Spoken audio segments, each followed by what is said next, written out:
Hello, everyone. Thank you for joining us for Sentence to Fail, Race and Mass Incarceration, BHeard Community Town Hall in conjunction with BRIC TV and the Marshall Project. We thank you for joining us. We're going to be tackling some very tough and real issues for our community of Brooklyn as we sit here this evening. We're going to be looking at this large problem through two distinct but complementary lenses. The first is through a lens of institutional. So if we're working from the base assumption that people of color are policed, sentenced, and incarcerated at a rate that's hugely disproportionate to that of the larger body, that's one place we're working from. The other lens is the social, where we look at what happens after people come back from being imprisoned and return to their communities and face lots of discrimination and stigma, some of it social, some of it institutional once again, whether it's with housing, education, or simply just finding a job. So we're going to be discussing those issues with you and our community. This is a community town hall, and the community is a large part of that. But we're also very happy to welcome some phenomenal partners in this endeavor, and I'm going to introduce them to you right now. Sitting immediately to my left is Soffiyah Alysia. Soffiyah Alysia is the executive director of the Correctional Association of New York. They're a 172-year-old nonprofit dedicating to bringing some humanity to incarceration. So thank you for being here. Thank you. We're also happy to introduce you to Alysia Santo. She's a staff writer covering criminal justice at the Marshall Project, who in addition to being our partner in this evening, are dedicated, nonpartisan, nonprofit group, a news organization that focuses on the American criminal justice system, and they write about all of it. So thank you for being here, Alysia. Thank you. Next to Alysia is the Honorable George Grasso, who is the supervising judge for arraignments for the criminal courts of New York, the city of New York, that is. Thanks for being here, Your Honor. And right next to the judge is Stanley Richards. He's the senior vice president of programs at the Fortune Society. They've been around since 1967, and they take a comprehensive view at folks who are imprisoned and people who are formerly incarcerated. And I can tell you that Mr. Richards himself is a formerly incarcerated individual. We thank you for being here. Thank you for inviting me. Absolutely. And next to Mr. Richards is Juan Cartagena. He is the president and general counsel of Latino Justice, the Puerto Rican Legal Defense and Education Fund. Thank you for joining us this evening. And finally, I'm really happy to introduce Liza Jessie Peterson. She is a performer, an educator, and a playwright, among other things. And for the last 15 years, she's been working with youth who are urban and also in the correctional facilities to facilitate change and teach them through her creative theater arts. I can also let you know that she's been traveling the country and has been to at least 36, is it now? 35. 35 and counting, I imagine. 35 correctional facilities and penitentiaries with her one-woman show, which is The Peculiar Patriot. Peculiar Patriot. Thank you so much. And it's a special treat for us tonight because Liza is prepared to share an excerpt from the Peculiar Patriot right here. So I'm giving the stage to you, Liza Jessie Peterson. Please welcome her.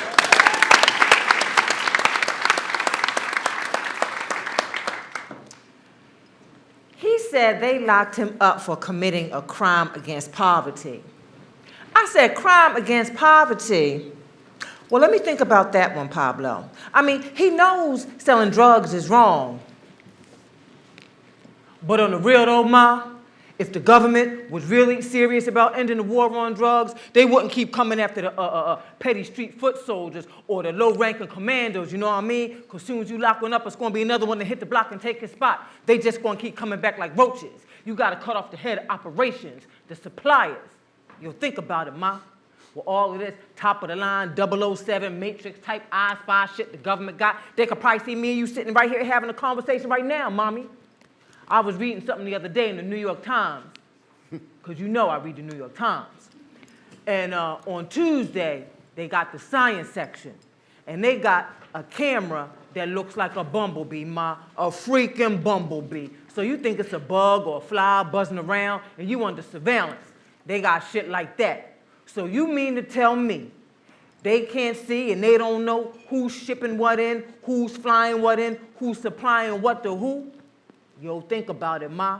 The only reason why drugs is still rocking and flowing is because Old Glory is in on the cut. The financial benefits from the drug economy is too great to shut this shit down. This is a capitalist country. Drug money, blood money is still money as long as it accumulates and circulates by any means necessary. This the wild, wild west. So I figured when in Rome, do as the Romans. Word up. Girl, ain't he something? I know. And girl, you know this war on drugs is a trip. And you know how I be going in on the Rockefeller drug laws. Child, when I pulled out my little piece of paper with all my little statistics and my pie chart and I started breaking everything down, honey, Pablo, he took out a piece of paper and a pen and he started taking some notes. Yes, I was like, ooh, Pablo, ooh, I'm feeling you feeling me. When I told him that out of all the drug dealers in New York State, not the city, but the entire state, the majority is white. But out of all the drug offenders locked up in New York State prison, something like 98 or 95% is black and Latino. Yeah, they doing the crime, but we the ones serving the time, child. Honey, when I started breaking down my little funky bobo and everything, honey, you could have fried an egg on his head and boiled some soup. He was so mad. See there? See there? That's what I'm talking about. See that? That's that bullshit. All right. So now, the way you breaking it down, statistics, mathematically, you know what I'm saying? I'm just I'm a pawn in the main criminal's war strategy. Yo, but ma, you ain't really saying nothing new. Because you know the Constitution says that slavery is illegal except for punishment of a crime. You peep the loophole, except for punishment of a crime. Yeah, so if you commit a crime, then you can become a slave legally. Yeah, the okey doke.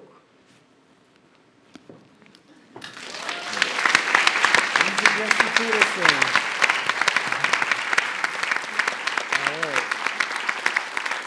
That was Liza, Jessie Peterson, of course, in an excerpt from The Peculiar Patriot. So thank you for starting this off, and we're going to let you in on the conversation very soon. But I want to give these folks a chance to impress you a little bit and let you know where they stand.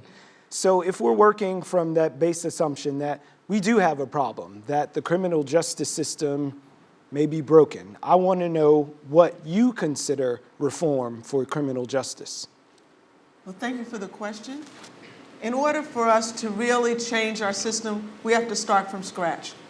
It's clear that everything we've been doing up to now hasn't worked, and we have to look at the fundamental basis for why we take somebody's liberty away. If the premise is that we're doing that so we can rehabilitate the person, in order to really do real reform, we have to value that human being, and that has to be the core. That the most important thing is to bring out the best of that person.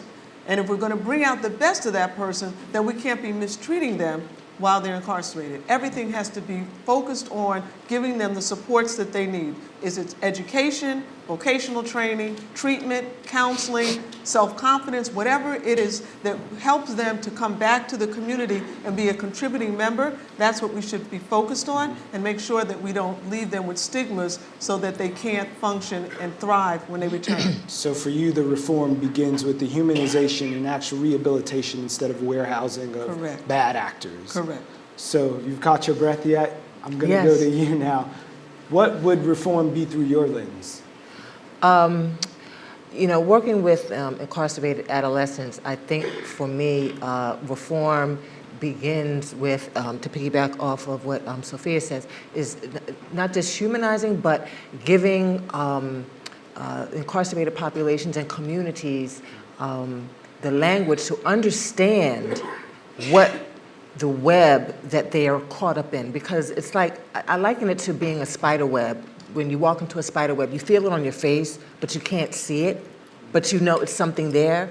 And so to understand that it's a system that they're not broken, but there's a broken system that is systematically breaking them down. So to look not at themselves as intrinsically broken or bad or a bad seed, but to understand the system that they're entrapped in and to give them the language to articulate that so that they don't begin to internalize the oppression. Particularly for young people. Especially for young people. Yeah. Alysia, you're a journalist. How do you define reform? Well, I think piggybacking off what both they're saying about the system itself, and one of the things we try to do is humanize the people who are incarcerated, because it is so easy for society itself to just sort of discard people.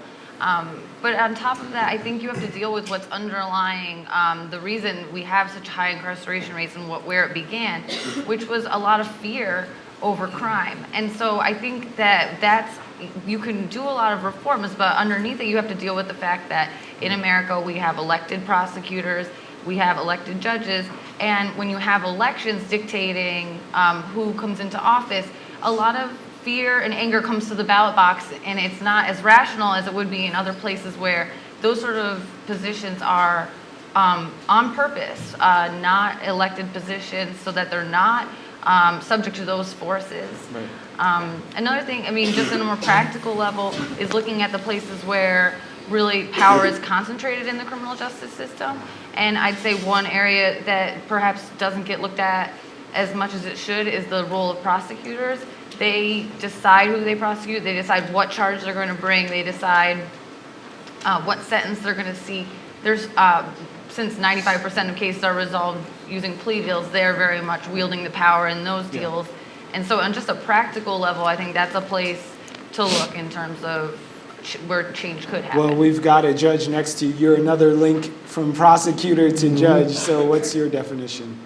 Well, what I think we need to do is to really rethink what the criminal justice system is about.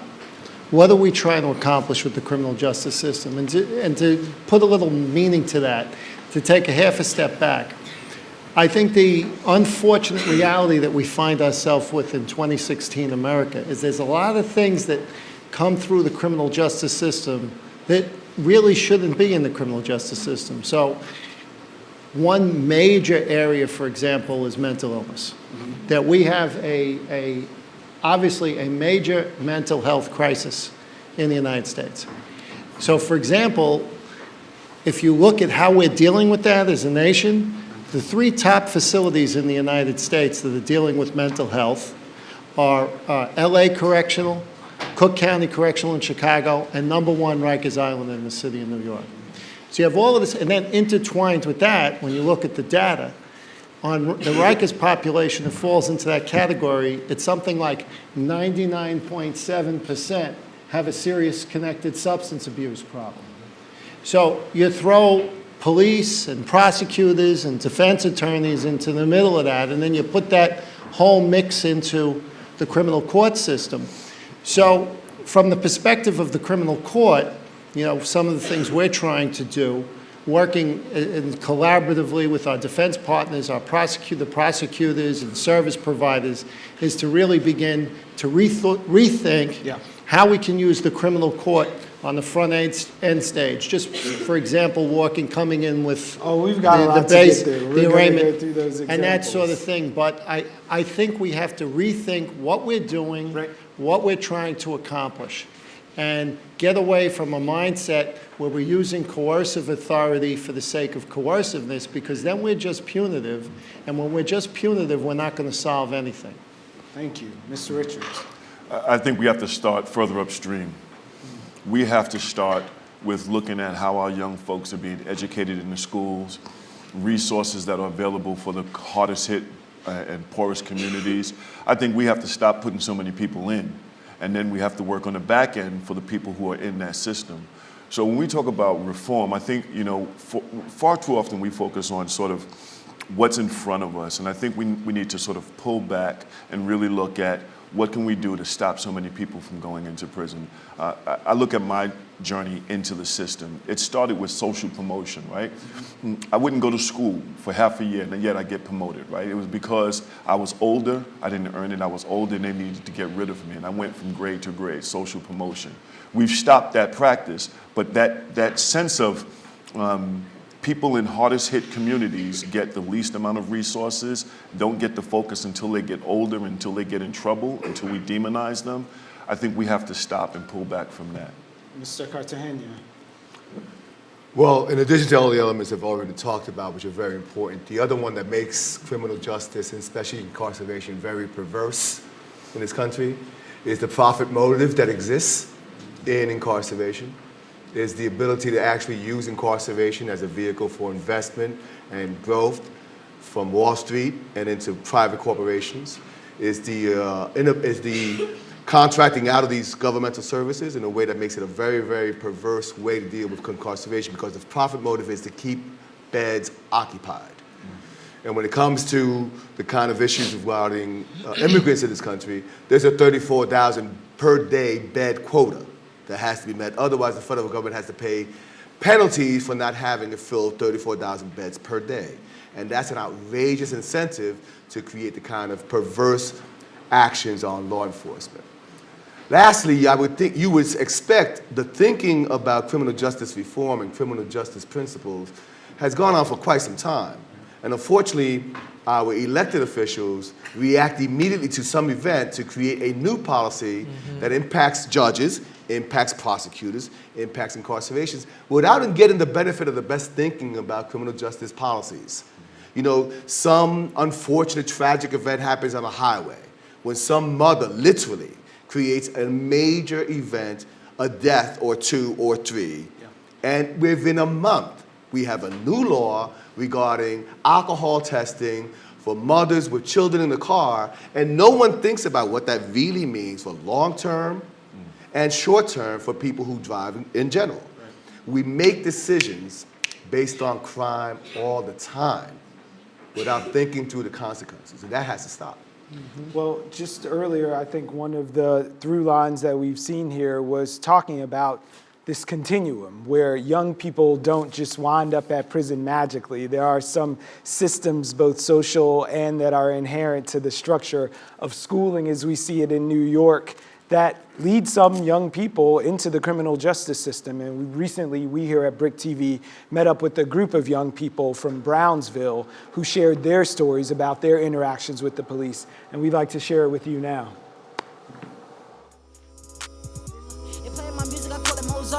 And if you the target, then I'ma throw darts. It's just me and I'm rolling just like a go-kart. See me going ham, I'm spitting, don't got no minutes on point in my show. Got a force, been a 10 to keep on thinking that you fly. Have you hanging like a banner? I thought I could've do it, but my posture with a man up. I'm supposed to hear myself, right? Yeah, I don't hear myself. I only heard it like once the beat started. Yo, check. Yo, play the beat. Yo, check. Sorry. I got you.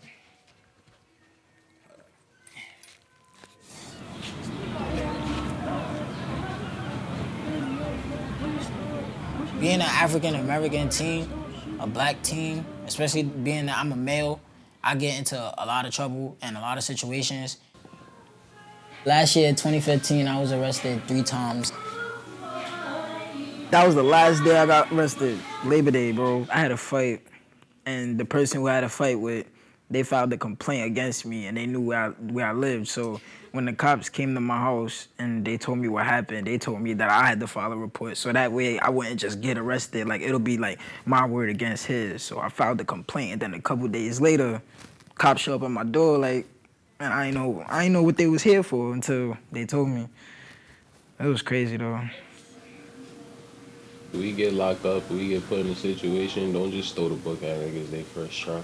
Feel me? You mess up their life from then and there. My first charge, I couldn't get a job for a minute. I had to start doing community justice center work to get myself in a position to go out, get a job, like, in a way, even how it happened, still starting off with them, people still look at me like I was in a criminal because I was in a community justice center program, and they look at it as, oh, those is reformed criminals, but really, when it's really not, it's like, we trying to do good, but y'all won't give us the opportunity to. We just walking around regular in the nighttime. The cops had stopped us and was like, oh, do you have a gun on you? Or you have weed on you? They kept on trying to search us and stuff. We didn't have nothing on us. And they took my friend and they slammed him to the ground, they arrested him, took him to jail. For what? Yo. He ain't have nothing on him. We all keeping out of trouble one day, then the next day we decide we just want to go do something reckless. That's up to us. The program can't stop that. It's just about, they give you the skills and the lessons you need. It's up to you to take it in and go do what you go do right with it. Word. They like Trey, they put him in a good, he want to do music, he got put in a good music situation now. He doing a lot with Sounds of Browns for that because he taking his skills and he learning something different, learning and doing something different with it every time. Ain't nobody trying to waste it, cause I ain't even got no patience. Sheesh. Man, what was me if all my dreams for the futuristic old to me? Cut.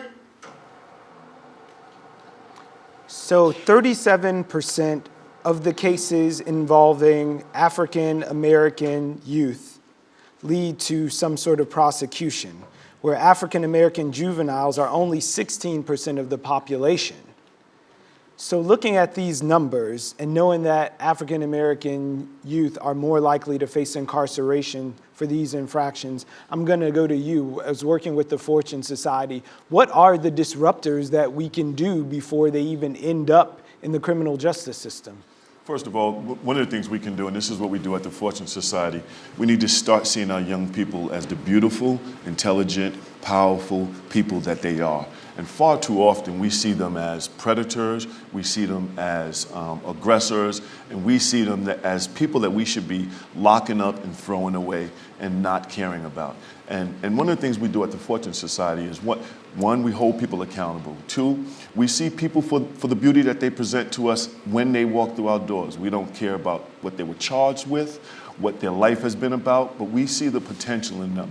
And as a society, we stop doing that. We see our young people as predators. When we see young people with a hood on their head or their pants dragged down, we cross the street, right? People cross the street because they're afraid of them. We need to embrace them, and we need to communicate to our young people that we care about them and that they are valued.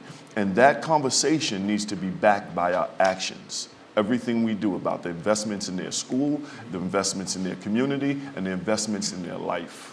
So as we sit here in New York right now, we're one of 2 states in the union with the dubious distinction of charging young people as adults. 16 and 17-year-olds can be charged as adults. Us and North Carolina, lots of stuff in common there, right? But looking at you now, Liza, when you are interacting with young people in your programs, whether they're at risk or they're already on the other side of the system, do they have a sense that this is it? What I've witnessed is, and I currently work at Rikers Island, and I work with youth 16 to 17 years old. There's a sense of, sadly, prison as a rite of passage to manhood.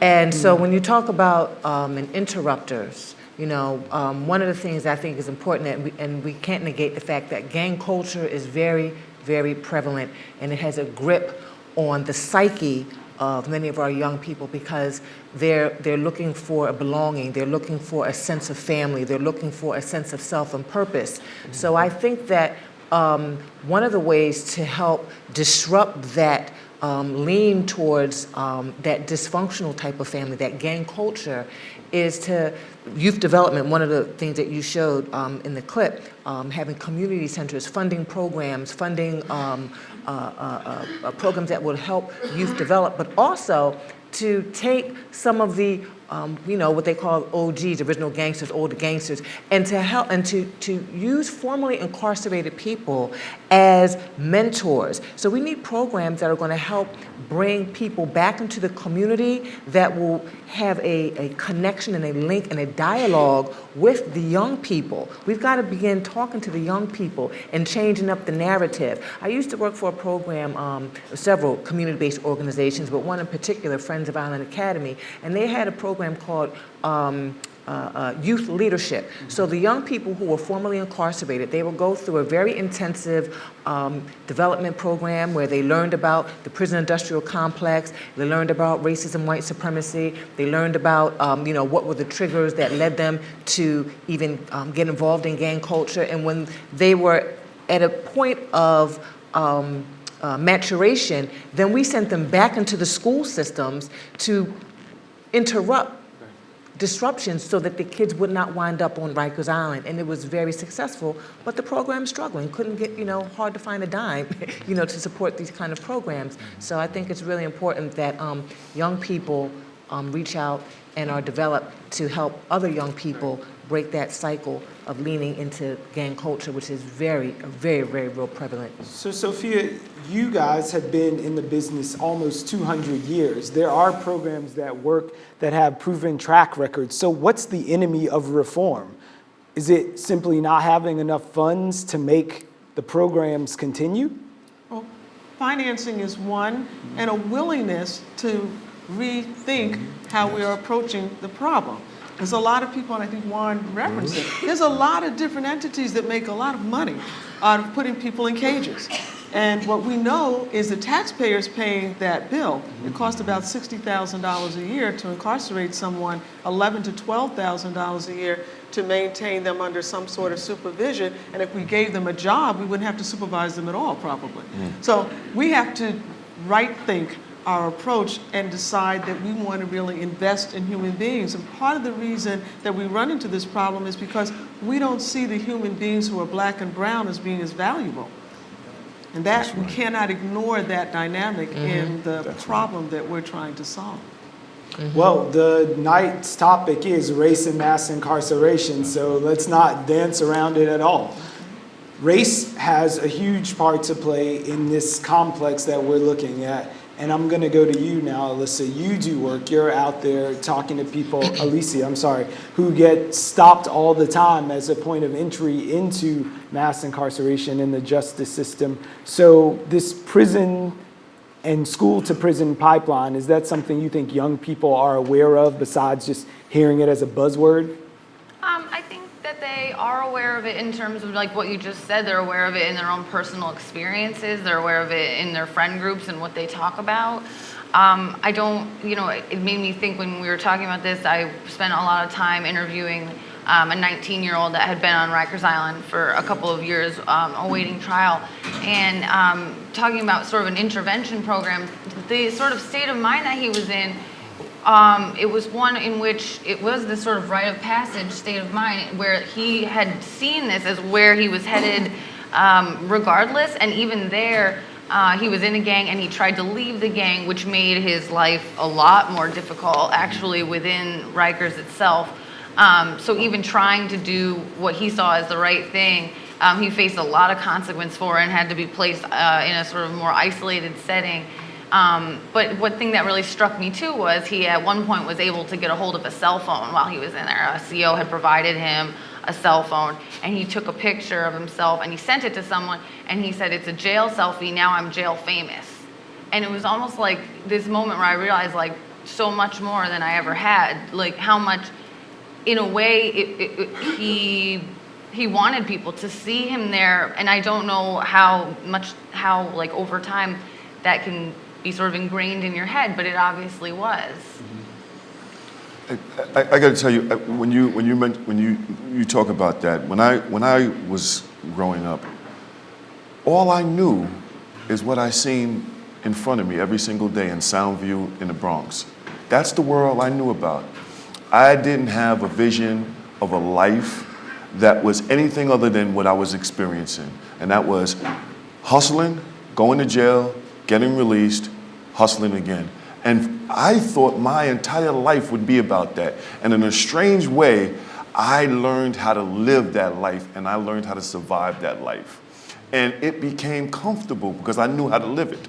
And I didn't think, well, I'm gonna go to school, I'm gonna get a job, because I didn't believe that world was real to me as a young man. And many of our young people are in the water, so they see what they see in front of them. And that's why I really emphasize we have to engage them and we have to see them and their beauty. Because if we see it, they rise to it.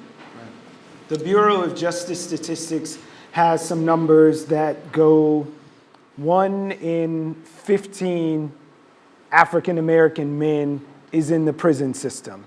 The number's about 1 in 36 for white men, and 1 in 36 for Hispanic people, and about 1 in 102 for white men. So as it stands in this room, we're about 240. So that would mean what? 15 black men, you're off to prison. About 7 Hispanic folks and 2 white guys would be out of here on the way to prison, just sitting in this room right now. So I want to ask you, Judge, looking at the Riker situation, hearing those numbers, how do black and brown people make it white people's problem to make some action happen? Well, look, I think the first thing I want to say is there's a lot of important things said pertaining to young people and what are we doing with young people. I mean, I don't know, I imagine a lot of people probably read what I read this past Saturday. What I'm thinking of as I'm hearing these stories, the New York Times did a piece on a kid named Freddie Collazo in the 4-0 precinct. It was one of the most heartbreaking stories of a 20-year-old kid who was just pulled into this culture. And, you know, on the other side, he got into some kind of program in conjunction with one of his cases, and he was in a inpatient program, and they had him on a GED path, and they had a picture of him with his proudly with a math and science certificate. And in the midst of this, he ended up getting shot and killed in the project, you know, over some kind of stupidity with this crew and that crew. So, you know, this goes back to, and something else was said, you know, we've got too much event-driven policy. You know, not only in New York, throughout the country. You know, instead of looking at the Collazo piece, you know, and thinking about what does that tell us? We're not serving our kids properly. We go to the, you know, little blurb in the, you know, one of the tabloids about the latest horrific crime, and we all move in another direction. So the courts, you know, speaking just from the perspective of the courts, some of the things that, you know, I'm a very big believer in the get in early school. The earlier you get in, the better. Now that's not, you know, at the expense of specialty courts and this thing, the other thing. But the earliest, you know, I don't think 16 and 17-year-old kids belong in the criminal court. You know, I think it's a disgrace, just my own personal opinion, that we haven't gotten around to fixing that, but they're there. So one of the things we've been pushing in the criminal court is what we call a DATY program for 16 and 17-year-old kids. We've been doing it in the Bronx since October. We got about 250 kids. DATY. DATY, a desk appearance ticket. We define youth as 16 and 17-year-olds. Broad array of misdemeanors.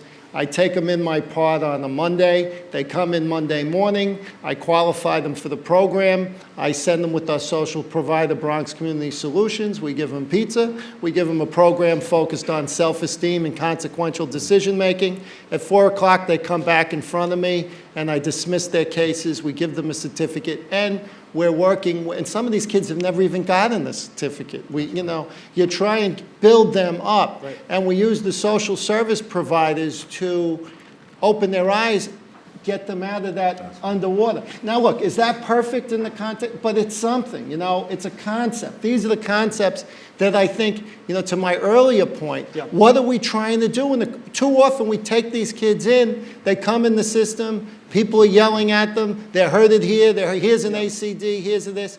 You know, so we have to think holistically, we have to think humanely, we have to start young. It's absolutely a problem that we have, you know, overwhelmingly, you mentioned black and brown kids. So what are we doing about that? What are we doing about that in the here and now? The criminal justice system can't solve all these problems, but the first thing we have to do, we have to rethink philosophically. What are we trying to do? Why are we trying to do it? And then bring programs in to fit that framework. Because if we don't have the right framework, we can have great programs, but it's not going to amount to nothing. So then, Juan, that begs the question then, what is our criminal justice system for? Are we penalizing? Are we Well, yeah. punishing? Are we rehabilitating? What is it for by design? Well, by design is to punish, because in America we do punishment right. Right? We do punishment very, very well in America. It's all retributive, right? It's all about you lock them up, you don't teach them anything while they're inside, and when they come outside, they make it even harder to get reintegrated into society, and you repeat. And repeat it all over again. Incarceration, by definition, is supposed to both, deter crime, it's supposed to incapacitate people to commit crime, it's supposed to rehabilitate individuals. At the same time, the best thinking about why we should incarcerate says sentences should not be disproportionate, sentences should be just enough in time to meet the goal of the sentences, what you're trying to do. Sentences should not take away the most basic of citizenship rights when you come out. And sentences and incarceration, those vehicles, those institutions, should also be recognized as a place for social justice in which we deal with rights and responsibilities of all of us. But when you asked us before, what's it going to take for white folk to understand this? Yeah. You were so right. Only recently, it's been taking heroin overdoses. When we're finally seeing white folk dying of heroin overdoses, now the whole country, including this administration, is pumping all this money towards dealing with a heroin problem that has been in our front backyards and living rooms since I was a kid. Well, you see the shift from mandatory minimums to compassionate treatment. Thank you. And that goes to the biggest point I want to say. We get addressing this issue by addressing the hypocrisy that adults have. We've all been doing this stuff. Yeah. At what point do we actually say to ourselves, who may, when we were younger, lit up a joint, may have done a line of coke, and then we say, ignore the fact that individuals get busted, and because they got busted, but we didn't, all of a sudden we're better than them? At what level does this hypocrisy continue to permeate the punishment mentality that we have? And we have to address that. Because otherwise we'll not value the lives of black and brown people because we think we're better than them, even though we've been doing the same thing that they've done in many ways. Juvenile systems are not because juveniles have a problem. It's an adult problem. The juvenile system is broken because adults have a problem dealing with these issues. Those juveniles, their brain development, we've all learned of neuroscience, is the data is buried down, is all in our hands, in our fingertips, about how the brain develops in certain ways. We have to use the best data and apply it. So Soffiyah, speaking of applying that data, your organization has a mandate that you can go into prisons, and I wondered what changes you want to see if we're talking about we do punishment very well. How can you change that from inside? Well, one of the first things that I think we have to focus on, and many people spoke about, is we do need to raise the age of criminal responsibility. Every place where it's been done, crime rates have dropped. The arrest rates have dropped for that population, and recidivism rates have dropped. So if we could do the smart thing, just one smart thing, it wouldn't hurt, then we would see young people thrive and crime rates drop. So that would be one of the first things that I think that we ought to do. So then, I think we need to get over this kind of hooked on punishment addiction that we have, and the knee-jerk response that everything can be solved by putting somebody in a cage. Yeah. We can't solve hardly anything by putting people in a cage. I'm a criminal defense lawyer by training. I never had one client who said, I thought about that cage, so I decided not to do such and such. If locking people up was a deterrent, we wouldn't have 2.3 million people in prison. So obviously that's a backwards approach. And I think alternatives to incarceration and diversion programs like the judge was referencing are some of the ways that we need to focus on it. And we should get off of this idea of criminalizing everything. I remember as a kid, it wasn't a criminal act for someone to drink a beer in public. Now that's a crime. Well, it still isn't, depending on your neighborhood. Exactly, exactly. That's exactly but right. We need to stop criminalizing everything that is basic human behavior. And we need to be honest about the fact that if we want to transform individuals, we have to transform the society. People don't sprout out of whole cloth. Right. They are responding, they are symptomatic of the society that we have created. So let me push back on that a little bit. If they're symptomatic of the society, we have a lot of sick parts of our society. What do we do with bad actors? We talk about all of these black men who are in prison, but black men are more likely to be victims as well. So what is the cycle there? How do we deal with people that we would like to correct without just throwing away the key and locking them up? Well, Who gets to talk about that? Anyone, please.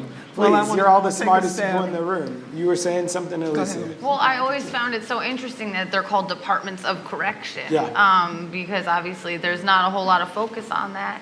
And I think in, when you look at like schools or you look at business or you look at any sort of, most institutions have a measurement of success. Right. Prisons and jails don't. metrics. There's really like, the recidivism would be the best way to decide, like, does this work?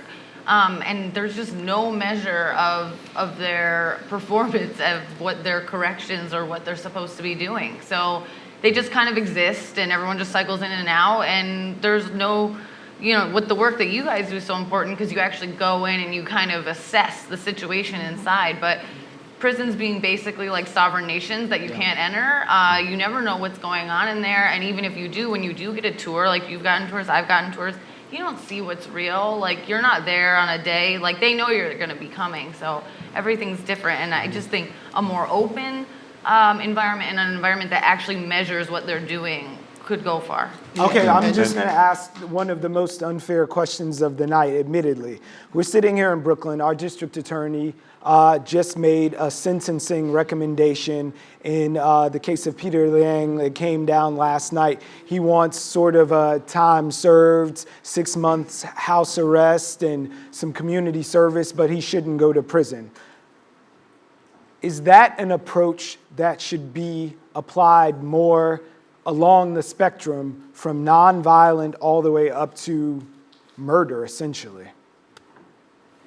Well, I have to tell you, if I had a client that was convicted of what Mr. Liang was convicted of, I am sure that the recommendation that was made for this particular defendant, I would have never, ever heard. So let's just be clear about that. Okay. Why is that? Because we put different value on people's lives based on the color of their skin. That's right. And until we're going to be honest about that, Right. right, we're always going to have these discrepancies. We're going to have a lack of faith in the system by the communities that are most victimized by this system. And until we build and change that, until people have faith that the system is actually fair, they're not going to respect it, and we're going to have a complete collapse in what we claim to be a civilized society. And we're pretty close. That's right. And I like to call it, justice is not blind. They're peeking, right? They're looking and seeing who's standing in front of them. So in the way in which this district attorney is nuanced in this case, it would be great if he nuanced every case like that. Because there are circumstances for many, many cases that would call for a non-jail sentence for many people. So ideally, I wish everybody got the kind of nuanced attention about the particulars of the case, the life of the individual, all of that. I wish that was the case, but that's not the case. But I want to talk a little bit about what happens on the inside. One of the things we've taken away in New York, one of the things that was the foundation for me to change my life around was education. We took that out of prison. Mm-hmm. When I went to prison, I didn't have a GED, I didn't have anything. And I thought, as I said earlier, my life would be about cycling in and out. I understood when I'm on them streets, I run the risk of getting arrested and going back to prison. I learned how to live that life. It wasn't until when I went to prison the last time, I went and I got my GED, and someone encouraged me to go to college, and I went to college and I graduated. And every course I took, every A I got, every B I got, started delivering a different message to me. The message went from, here's this dumb black kid who is going to spend the rest of his life in jail or he's going to die, to someone who understood, because of education, that my life was in my hands. It wasn't the police in my community. It wasn't that I was coming from poverty. It was what I was willing to invest in myself and how I see myself. We've taken that program away. And we have to ask ourselves why. Right. There is study after study that shows people who achieve college in prison have a lower recidivism rate than people who don't. Why did we take it away? I'm gonna, right before we go to that point, I did want to share a package with you about some other lives that were transformed behind bars. We met 4 individuals who graciously shared their stories with us, and I'd like to share it with you. My first day of prison was sort of like a relief. It was like is over. The tension in the air was so thick that you can really feel it. You never really knew when something was going to happen, whether somebody was going to get stabbed, somebody was going to get beat up, somebody was going to get killed. Human nature is very resilient. No matter where we are put at, we adapt. We shut down certain senses, other senses kick up and become more, acute, more aware. You never knew when it might be your turn that you had a situation that might cause you bodily harm, or you might have to do bodily harm to someone else. I came in thinking, I'll probably get 5 or 10 years. And then you facing something, they say 10 to life. Well, what do you mean by life? Nobody told me that in the streets. When I was doing all those other things, even when I was in the juvenile detention centers, no one ever said to me that, yo, listen, they keep people in there for life. When I actually walked out, whoa. It wasn't like one of those things for me, but it was like, I'm free. I'm back with my family. I was ready. I was ready to face the world. All of the things that I've learned while I was in prison, that if I applied them to my life, that I would be all right. I was excited. And I'm standing there, and I couldn't move. I'm just, I didn't know what to do. I'm standing there. I'm just standing on the corner with this bag of nothing but legal papers. I was like, wow, everybody know I just came home from jail. And all of a sudden, I wanted to just crawl under a rock. It was refreshing. It was nerve-wracking. Now, you just finished talking and asking me the question of, when I'm incarcerated, am I thinking about the streets, right? Now I'm outside, and I'm actually thinking about the prison. They process us in prison, but we are never processed out of prison.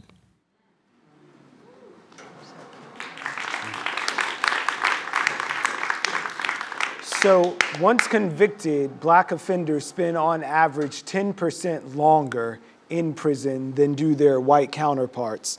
And we saw you don't get processed out, but that's sort of your mission, to process people out and get them back into society and all of the things that they face. So I've got a double-headed question for you two. Number one, what is the boots on the ground thing to do when you get home so you don't go back? One of the things we do at the Fortune Society, we see close to 6,000 people a year walk through our doors. One of the things we do is make it so that there are multiple points of entry. Make it as easy as possible for people to get access to whatever it is they need. Two is we have sort of a holistic approach. So somebody can come in saying, I need a job. They start working on the job skills, but as we engage with them, we realize there's a mental health issue that they haven't dealt with. We have an Article 31, so we can get them into mental health counseling. So we wrap people around with services so that they can go through any door. Our services are intensive, ranging from intensive to low engagement. So we engage people at the level and readiness that they're at, and then we try to engage them on the deep end work. And we understand that it's not one issue that people will normally walk through our doors with. It's usually 3, 4, 5 issues that they walk through the door with, and we try to deal with each of those issues. Your Honor, you're the architect of court stat. I am. You tried to streamline that arraignment process and cut hours off that mean real world implications for folks. 10 hours in Brooklyn and 10 hours in the Bronx. All right, keep going. And what we do, and to me though, it was much more than a bureaucratic exercise. It was first of all, it was a state court of appeals issue. They were supposed to have people within 24 hours of arrest to arraignment time. And in Brooklyn and in the Bronx, it was commonly over 30 hours. I know 30 hours plus. People here who are very familiar with that. So when we were able to put systems in place to push that floor down to 20 hours, 21 hours, obviously just job one is you want people processed as quickly as possible. You don't want anybody spending 5 minutes more in the prison facility than they need to. But here's what I think is more significant about it.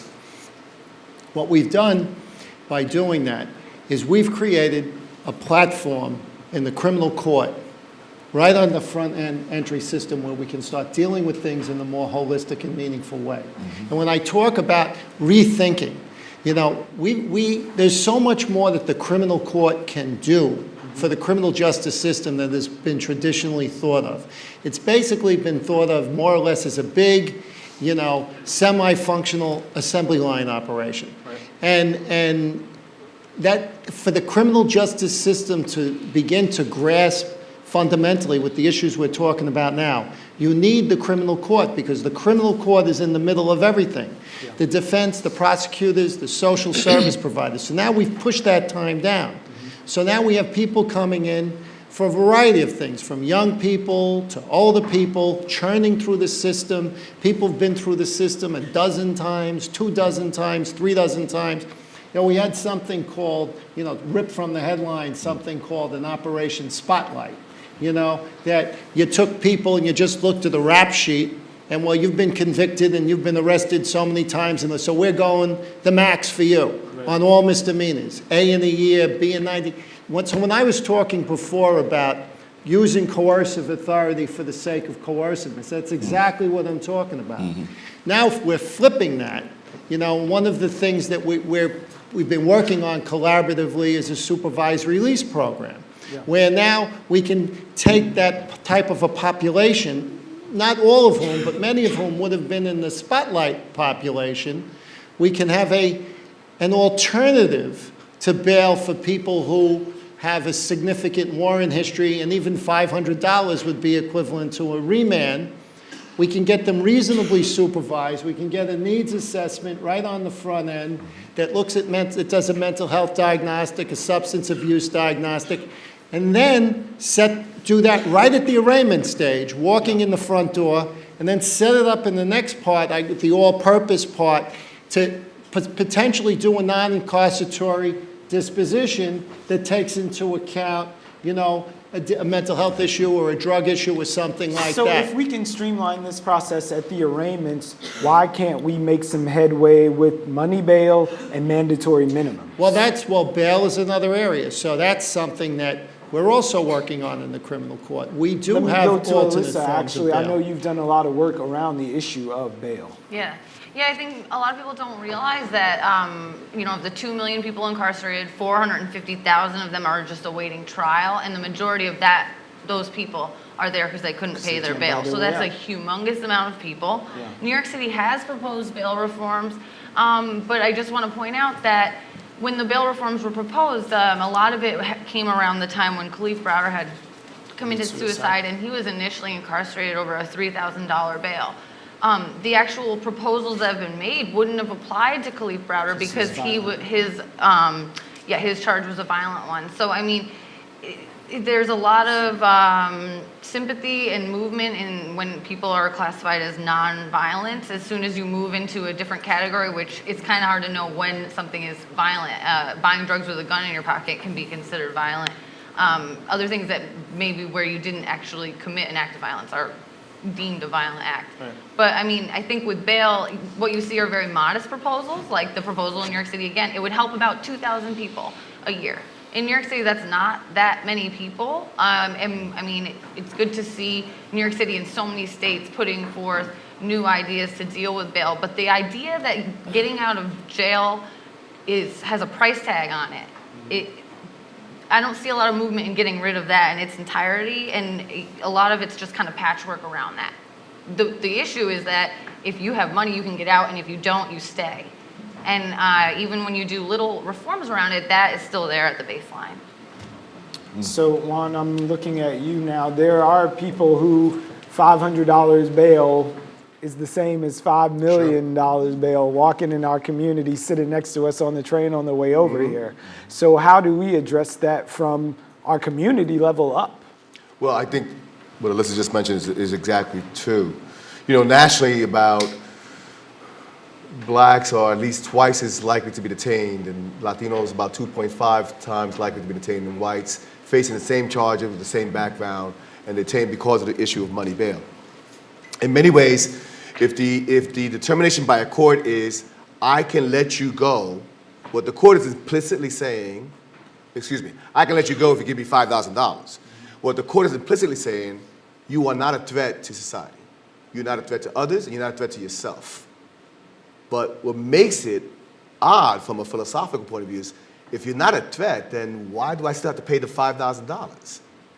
If that's the purpose of the bail, is to somehow keep you coming back. There is all these other really good reasons why you would go back and resolve a criminal charge against you or an open warrant against you. So in many ways, we have accepted the notion of money bail as being part and parcel of a system, and we should be asking more philosophically, what exactly does it produce? When a judge literally says, I can let you go for $500 or $5,000, they're basically saying you're not a threat. Can I add one thing to that? Another thing about bail that's so interesting in terms of reform that other reforms don't face is that when bail reform comes into a legislature, it faces an enormous industry that just swoops in with a lot of power. The bail bond lobby. Yeah, and so bail, a lot of times it gets portrayed though that bail bondsmen are mom and pop shops. This is, yes, they are small businesses in the same way that a State Farm agent is a small business. They're underwritten by the largest insurance companies in the country. So this is like, the type of lobbying that occurs around bail reform there's not many other reforms that can rival it in terms of the amount of money and resources. And they donate to campaigns of judges, they donate to politicians. It's something I think that isn't really dealt with, just the fact that it's actually such a huge, huge industry, and it's really unique to the United States. It's us in the Philippines that allow someone to post a bond for profit. That's it. No one else allows that. So I think there's another piece that's not much spoken, and I'd like to hear you talk about this, Judge, is that judges get penalized, right? So a judge who says, I'm going to release this person on his own or her own recognizance, or I'm going to give this person a decent bail. If that person went out there and did something, and this goes to society reacting, that judge ends up getting demonized for basically doing the right thing, right? So I think there's a culture in the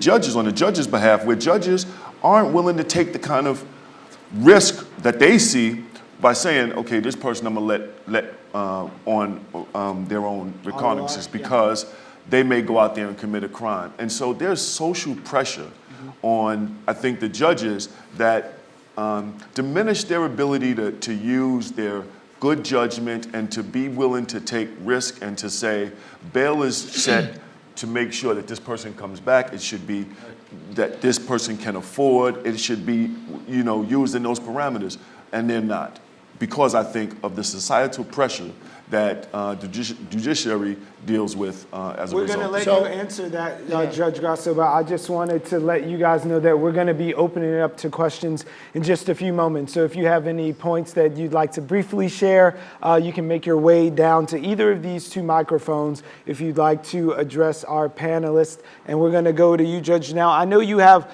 a great level of discretion when you're going to ROR someone, release them on their own recognizance.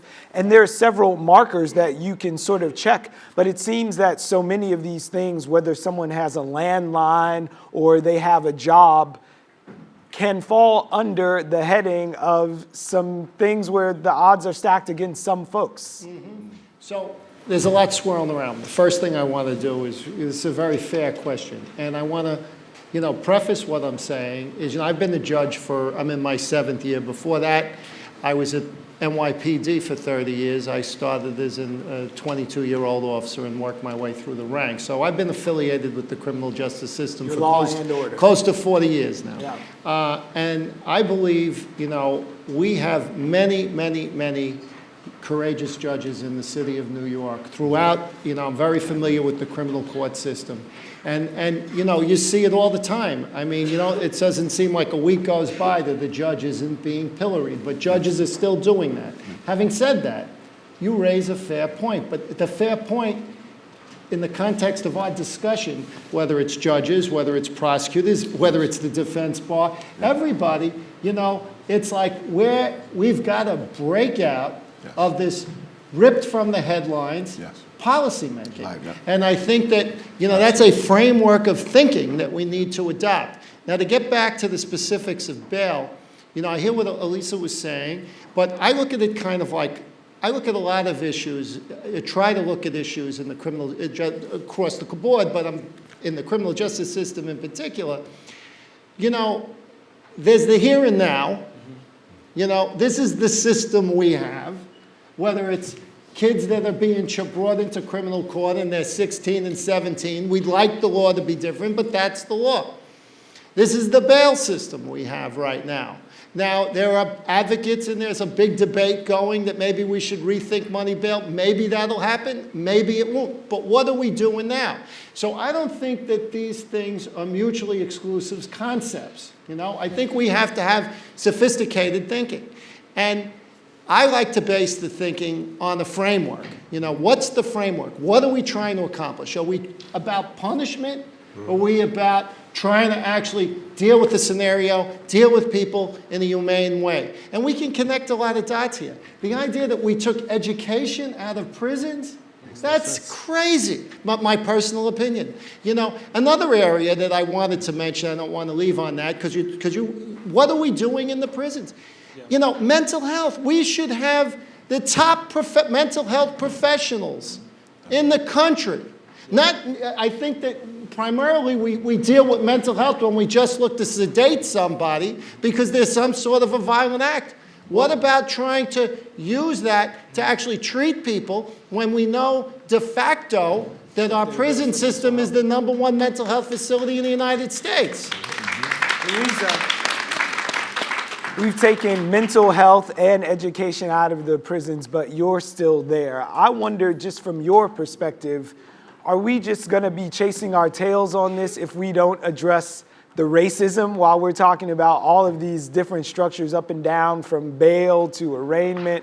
But at the core of it, it's a racist system. It absolutely is. I think if you look at specifically Rikers Island, I think 97 or 98% of the adolescents incarcerated at Rikers Island are Black and Latino. And if we had 98% white children at Rikers Island, there would be no Rikers Island. Mm-hmm. So, you know, we have to address the race issue and why racism is at the root of this diabolical system that profits off of criminalizing and incarcerating primarily Black and brown bodies, and how it has morphed out of the plantation economy. We cannot escape the connection, or else we're just putting a Band-Aid on something and not looking at the root. Okay, now we're gonna open it up. You've got a lot of papers there, so I hope that was just something for you to... Richard Ortiz, concerned citizen. Step forward, Richard. Our criminal justice system is out of balance. Although the United States has less than 5% of the world's population, we have almost 25% of the total prison population. So get to your question, please. My question to the panel is, how do we end the era of mass incarceration, reform mandatory minimum sentences, and end private prisons? How do we encourage the use of smart strategies like police body cameras and end racial profiling to rebuild the trust between law enforcement and communities? Okay, I'm going to start right at the top there.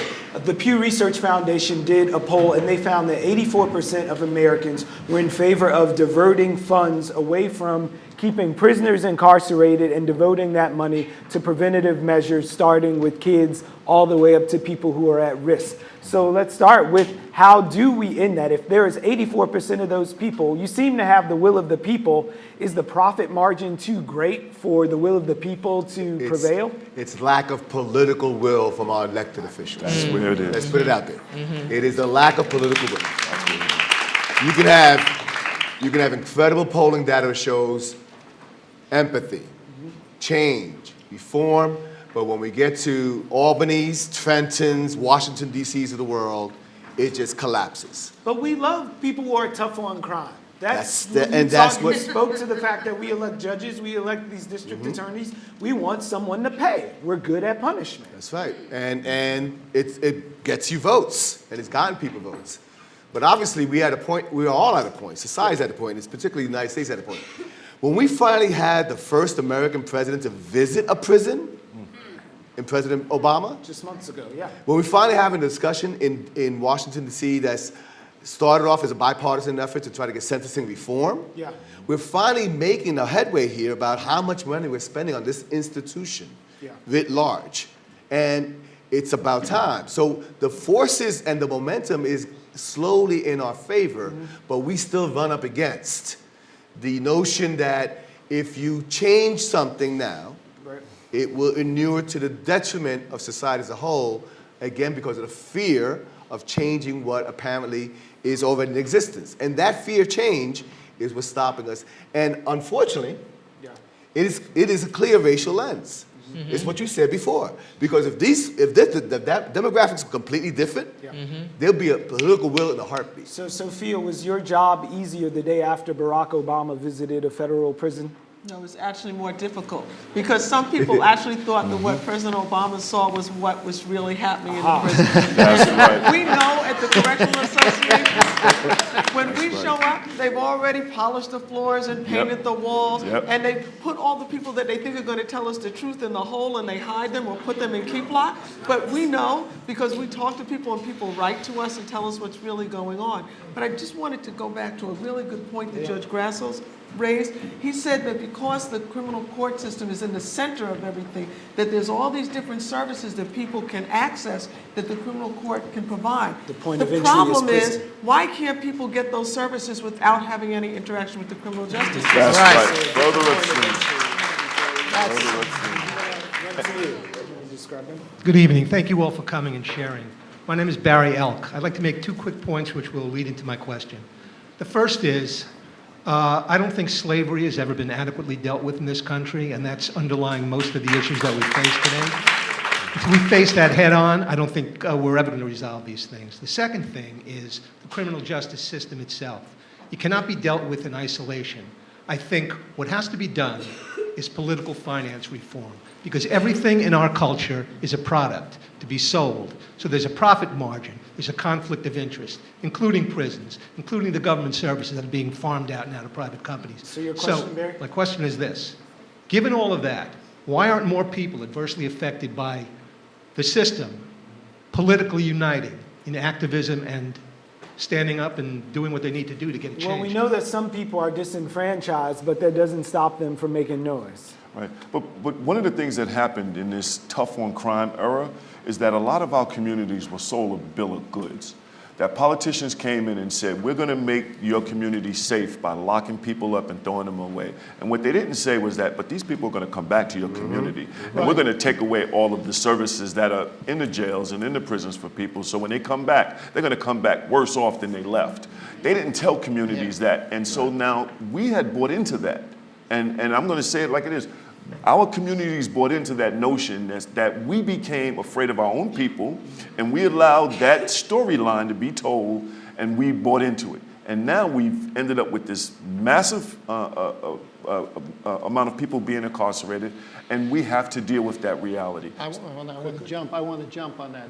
So I think philosophically, what we really need to do is we need to get in the public mindset a linkage between humane and just treatment of individuals with enhanced public safety.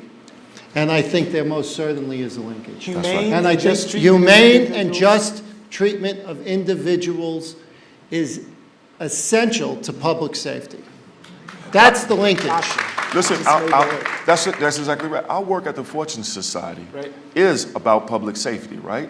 Because everyone who walks through our doors, who ends up in a job or ends up in treatment and successfully completing treatment or successfully completes our Alternatives to Incarceration program and don't go back into the system is about public safety. When I came out of prison because of that education, and I was able to get my child out of foster care and I was able to rebuild my life, I no longer became a burden on the system. I no longer hurt my community. So it was a public safety issue by what happened in my life. And at Fortune Society, we say part of our work is about public safety. You strengthen the odds for your kid not to be the next link in the criminal justice system. Let me run to you. Hi. Yeah, come on. My name is Kiani King, and I'm from the Brownsville Community Justice Center. And in my law classes, we're studying should students be tried as adults. And I wanted to know, like, what is your opinion? Like, why do you think, like, teens commit the crimes that they do? Like, what do you think their background story is? I think we have some consensus that no 16 and 17-year-olds should not be tried as adults, yes? That's right. Yes. That's right. Okay. So the brain science is this. The way the human brain develops, the last part of the brain to develop is right here in the front. It's called the frontal lobe. And that is the area of the brain that controls impulse. So most young people get involved in behavior that makes you wild, right? Because their impulse control has not been fully developed. And the brain doesn't fully develop until mid-20s, so I might argue early 30s, but at least the mid-20s. And the majority of people who are coming into the criminal injustice system are young people. And they're targeted by police because they're an easy target. They're a very easy target. And so they're coming in waves. Black and brown young people are coming in waves. Not that their brains are developing any different from white teenagers and more affluent communities, but they get a pass because they come from the same neighborhood as the officer. Yeah. That's right. Step up. Hi, my name's Aaron. I'm a mental health provider in an alternative to incarceration program, and something that hasn't been talked a lot, there's been a lot of talk about systems and the link between the prison, school pipeline, the education system, the criminal system, public policy in general, and social welfare policies and election and all that. So what have we missed? It's not missed, it's actually a question. Obviously, SNAP benefits in New York are the same as they are anywhere in America, even though the cost of living here is much more. Right. And like you were just talking about with prefrontal cortex, if you're hungry, it's much harder to learn, it's much harder to work, it's much harder to control your impulses. But something that I don't hear in discussions about systematic racism, obviously HRA comes up, but it doesn't come as much in incarceration reform. Is it because linking all the systems together kind of complicates the issue too much, where it's hard to think about actual concrete steps to take? Or is it more about focusing on something? I guess I'm wondering, why is there such a focus on school and prison, and obviously there's links, and not about also just the basic standard of living, the housing crisis in New York, and obviously in unstable housing, particularly as a young person? None of this is happening in a vacuum. Right, so I guess for me, there's certain systems we're linking to prison, right? The prison industrial complex, we're linking to certain systems. And there's certain systems that generally don't seem linked. And I'm wondering if there's, as everyone here is obviously speaks on these issues and is involved in policy on a certain level and providing direct services, is that like a conscious choice, or is it just something where intersectionality hasn't occurred yet? What is it, like tonight so many things got brought up, but again. I think we got you. Yeah. I'm just giving them time to come up with an answer, but I think we got you. I'm on it. Go in there. So one of the things that I have observed over a few decades of being a criminal defense lawyer is that this focused policing, where large numbers of young black and brown young men and women get swept up and disappeared. I'm saying disappeared into prisons. The next thing that I've seen every time that happens in a community is something we call gentrification. Mm-hmm. Okay? So let's look at Brooklyn. Brooklyn is the county, the second county of all the counties in New York State, the largest funneler of people into the prison system in New York State. Mm-hmm. And what have we seen as far as gentrification in Brooklyn over the past 20 years? That's right. That's your spot. That's all I'm saying. And I think when my first comments, I started by saying, I think the place we start is way up front. And way up front deals with hunger, poverty, homelessness, education. We have to deal with those issues. Because if we deal with those issues, we won't have a criminal justice issue, right? Because then people will be able to live full lives and participate fully and have equal access to resources and life's chances. Mm-hmm. But what happens is people, when they get out of prison, they try to come back to their gentrified community, and they can't afford to live there, and that's where they go. That's right. That's right. To you. So when talking about political will to change the system, I actually see this political will in reverse to actually incapacitate Black people. So you can cut the Voting Rights Act, you can place voting ID laws, or you can lock people up, and you can kind of see the remnants of sort of the Reagan-Nixon philosophy.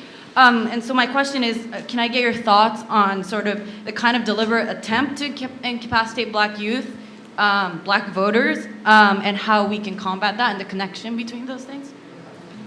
It's a very good question. The Voting Rights Act was gutted by the Supreme Court, and it was the most important piece of the Voting Rights Act that allowed voting rights lawyers like myself at the Latino Justice to actually make a difference and integrate better these legislative bodies that we're dealing with. But the core and the best connection between criminal justice system outcomes and political behavior and political participation is in felon disfranchisement. So if Vermont and Maine allow people to vote from their prison cells, just like Puerto Rico, just like Canada, just like South Africa, just like Israel, and we call ourselves this beacon of democracy, 48 of our states deprive the right to vote once you're incarcerated. Many of those same states deprive it even after you are back in your communities. And we've tried, I've been doing these cases before, we have tried different arguments to try to chip away at that. But at the core, again, one more time, is this notion that pervades the country's jurisprudence, and that is we still punish individuals for a criminal act. And as a result, the laws that created felon disfranchisement go back to the 1800s. New York's law actually goes back to 1821. At the same time, they were redone again during Jim Crow. So now it had a racial element, then it was done on purpose to keep the Black vote down, but it's still with us. It's 48 out of 50 states, and we are the outlier. We still have permanent disfranchisement for individuals in this country, something that virtually no other country in the world has.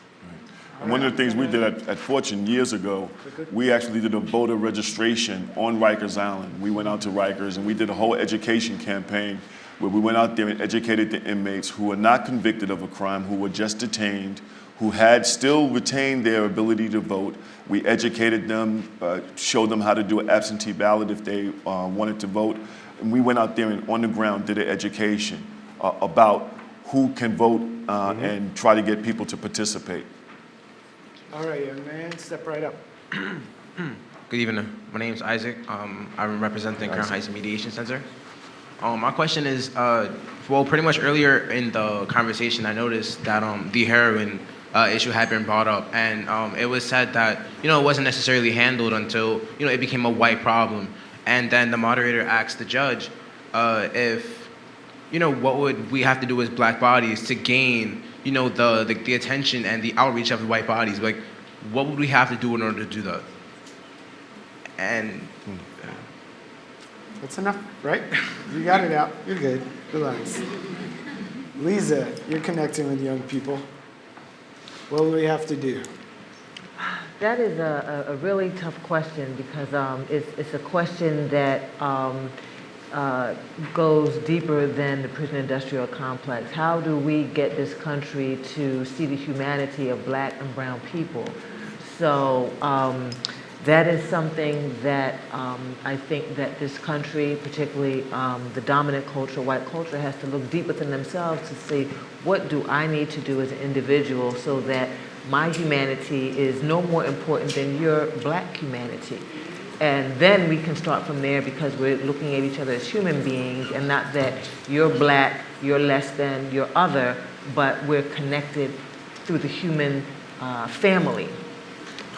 So I don't know what America is going to do about this issue of race, but they have to address the issue of race because it's the core, the root of all of these systems, the educational system, the mass incarceration system, the foster care system, all of these systems that are pressing down on us and creating this powder keg that we have to address because it is exploding right in front of our face. So I'm going to let you know we're closing in on our last half hour now, so I'm going to ask you guys who are in the aisles to really work with me, and let's get through these questions. Okay, I'll be quick. Yeah. So one thing that you all emphasized throughout the night was education. We see a decrease in funding for education because there's an increase in funding for things like the military and the endless war on drugs and et cetera. Who gets to allocate these funds is the government. Who elects the government is us. But as you said, more blacks and more Latinos in jails means less blacks and less Latinos in the voting booths because they're disenfranchised. So what that leaves us with is predominantly white leadership addressing the needs of their predominantly white constituents who already enjoy their fundamental basic rights every day that we minorities honestly fight to have every single day. So with that said, my question is not a question, it's actually a reminder to all of you that the deadline to register to vote in the state of New York primary is tomorrow. So please take care of that. Say it louder. So the deadline to vote is tomorrow, so if you're at home right now, you can print out that registration form or just find yourself at a registration platform tomorrow. So Can I tell a quick story about voting? When I came home, you can tell it to us after. We want to hear from you. Okay. Hi, everyone. I appreciate the fact that everyone's here, that we got to see all these stories. But one big glaring thing that I saw in the video, I saw black boys. In the other video, I saw black men. And I think it's a big problem. Thank you. And I think it's a big problem that in this conversation, I don't see me, my mom, my sisters, women in the audience not represented. So what are y'all gonna do when it comes to mass incarceration, when race and gender intersect? I definitely want to talk to that. When somebody earlier was speaking about the U.S. being the major incarcerator in the world, what they miss is although the U.S. is 5% of the world's population, and after it incarcerates 33% of the world's women. 33%. And most of those women look like you and me. That's right. So I do have a number for that because I was waiting for you. There's been about, the number of women incarcerated has grown 800% over the last 3 decades, with women of color being disproportionately represented. And we definitely pay attention to those numbers. And we actually met a young woman who has a story to tell. She happens to be one of America's first people. She's a Native American woman, and we have the story of her and her small family. Drake is my reason to live. I don't think that I could live without him. I feel like my biggest fear that Drake might do some criminal activity because his father's incarcerated. Drake's father's father was also incarcerated. My biological mother was also incarcerated for 6 months before she had me, and then I was incarcerated when I had my son, and I feel like I wanted to stop there.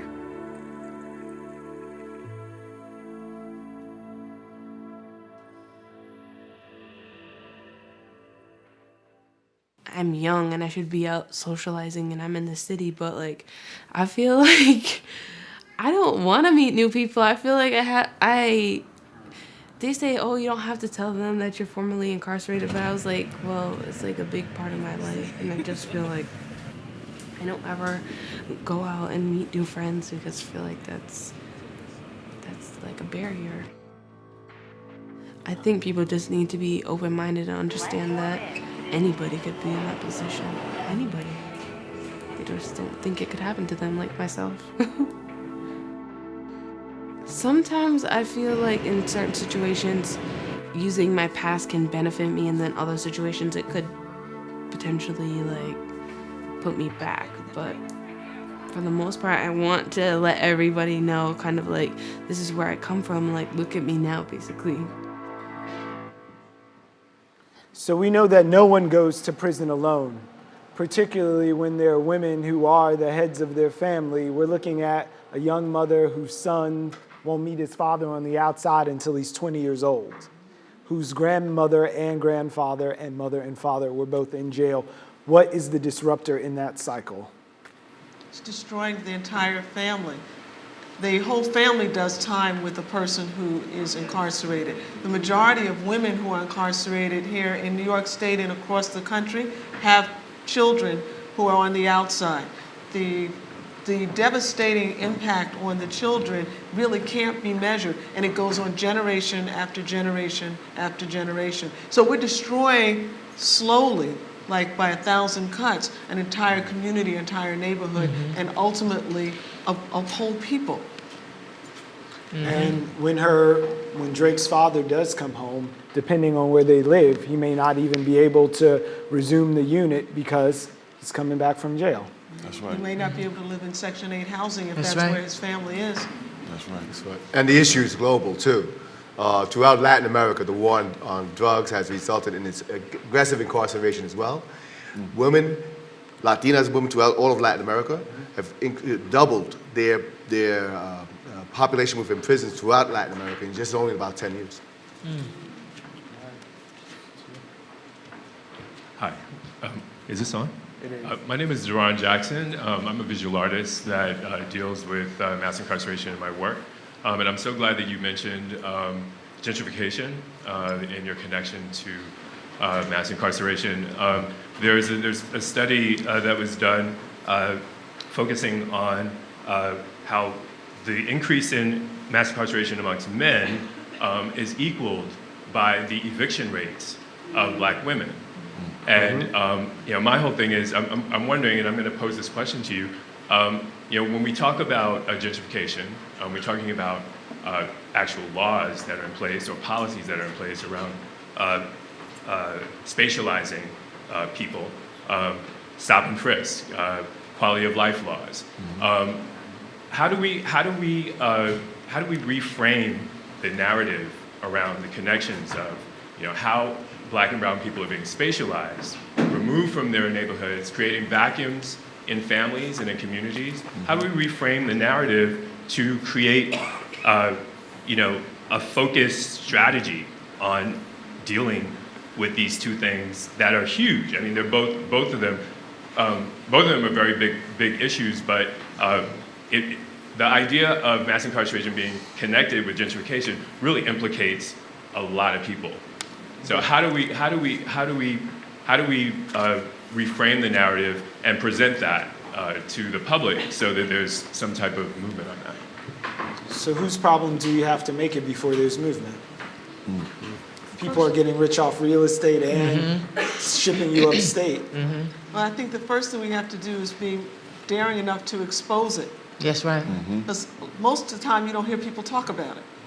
And in every community that's being gentrified, those people who've been there a long time and see their community disappearing, they kind of know what it is, but they are like the voice of the voiceless, and they're not getting the kind of exposure to talk about exactly what we're talking about tonight. So I think the very first thing is for us to not be afraid to lift up our voices and speak about what's really at the core of the gentrification. Who are the real estate moguls who are tied up with the local police department to make sure that whole blocks are being changed? $1 million blocks. Okay.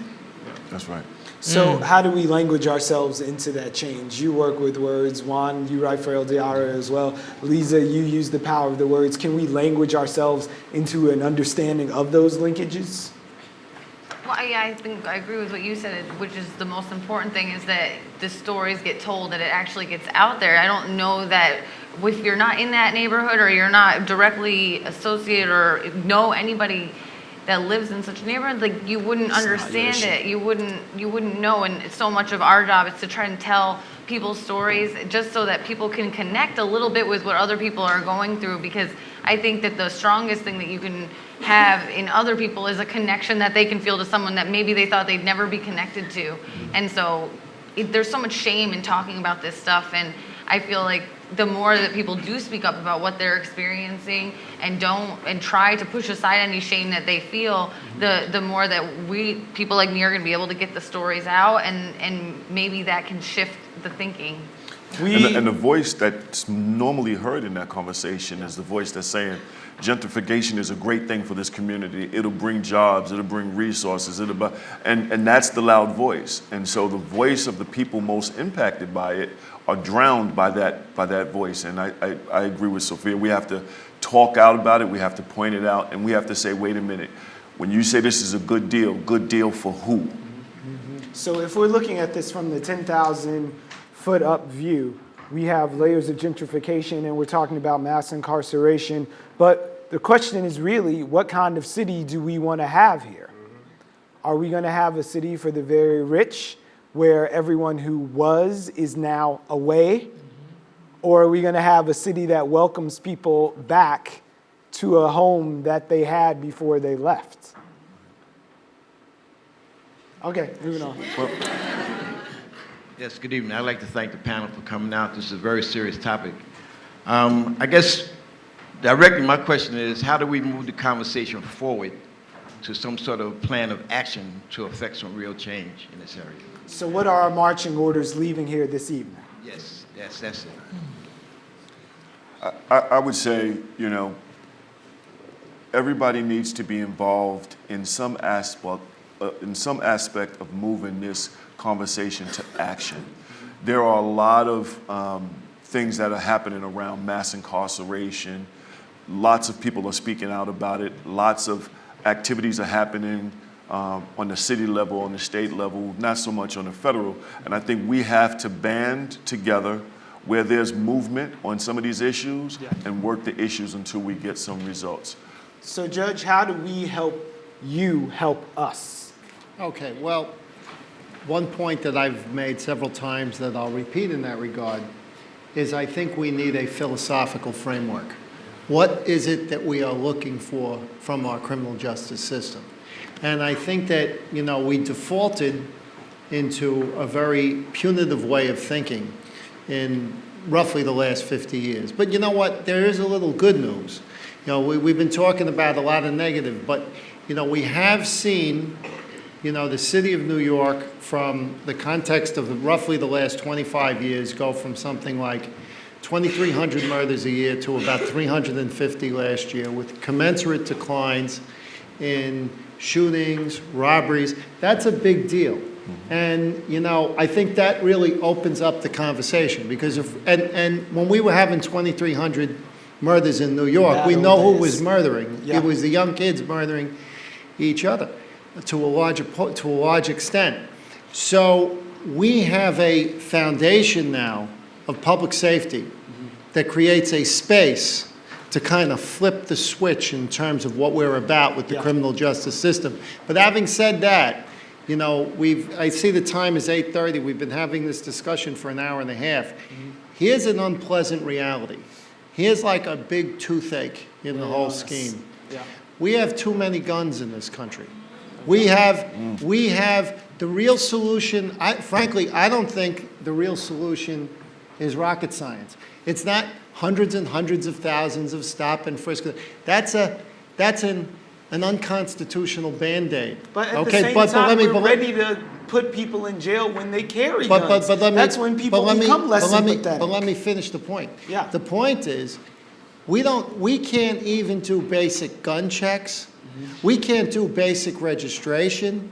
We've got all of this stuff swirling around. I think we've got something like 300 million guns in the United States. We're sitting on the Mount Everest of guns. And then to go back to Freddie Collazo, who I was talking about earlier, when we take young people and we connect them with guns, drugs, and Facebook, we're sitting on a nuclear bomb.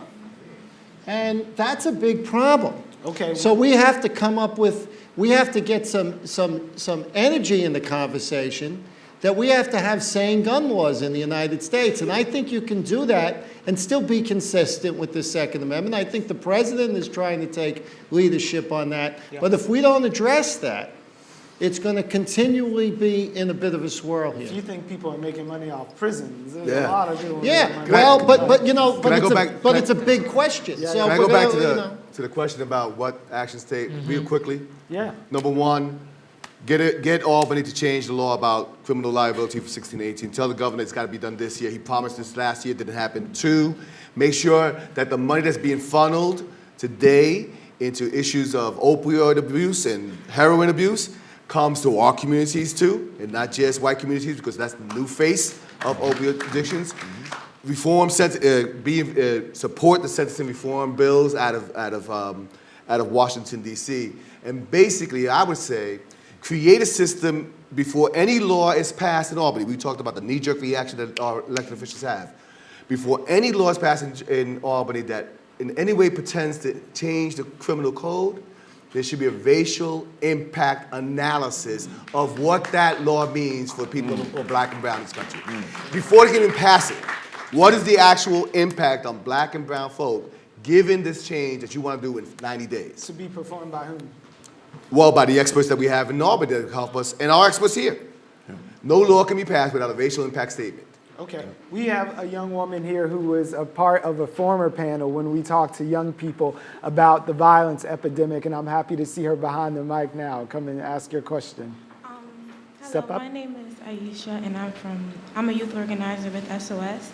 And my question is, why does society turn away from the youth but then shame them when they do something that land them in prison?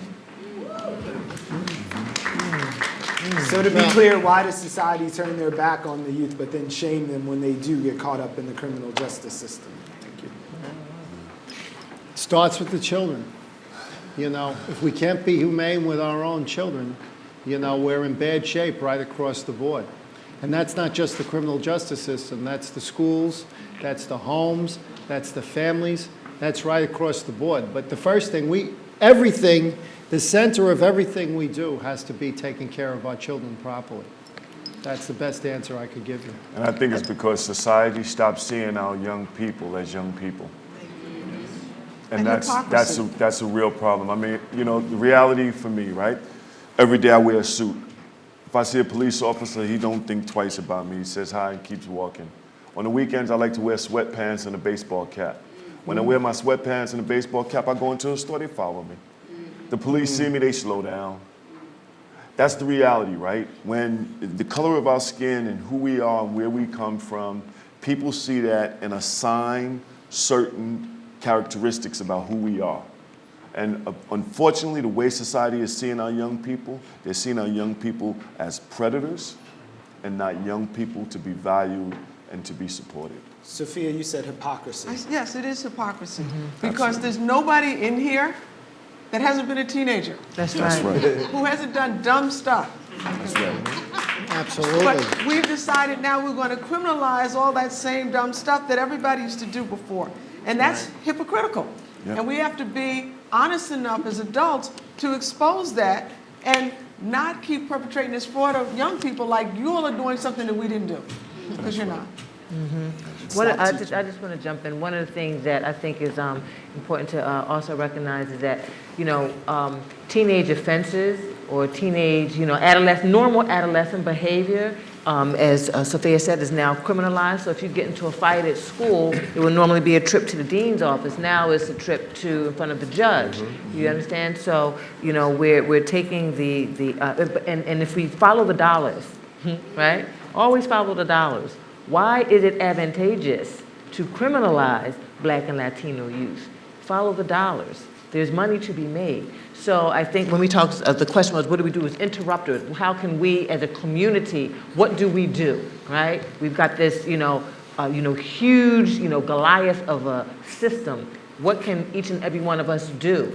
Well, there is something that each and every one of us can do. We're a part of the community, so that means that we need to reinvest in our young people. We need to address the educational system. And why are so many young people dropping out of schools? Because we have standardized testing that's more focused on you memorizing as opposed to critically thinking, right? So there's ways that we can get involved. And people out here, anybody out here who knows somebody that has some money, invest in some of these programs. Invest in some of these community-based organizations. Talk to your rich friends.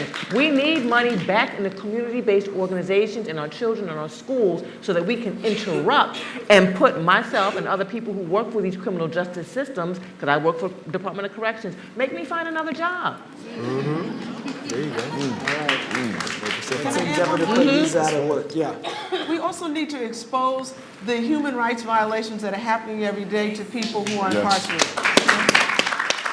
Because as long as we keep on violating people, then we're harming individuals who are coming back into our communities, and then we're like, oh, so surprised about the recidivism rates, and the public safety concerns go up. So we have to be really vocal about saying, no, you're not going to be burying people in solitary confinement. You're not going to subject people to medical neglect and a whole host of things that we know harm people. People who've already come into the prison system harm, that we impose further harms on them. We have to bring a stop to that. Yeah, I just have to jump real quick on what you said, because that's so powerful and so important, that hurt people. And so I know it sounds fuzzy-wuzzy, but we really have to embrace a healing modality in terms of how are we going to heal our community, how are we going to heal the families, how are we going to heal these broken people. And it's a real thing, because once we start the healing, then we won't have this cycle into the prison system as much. We still have the issue,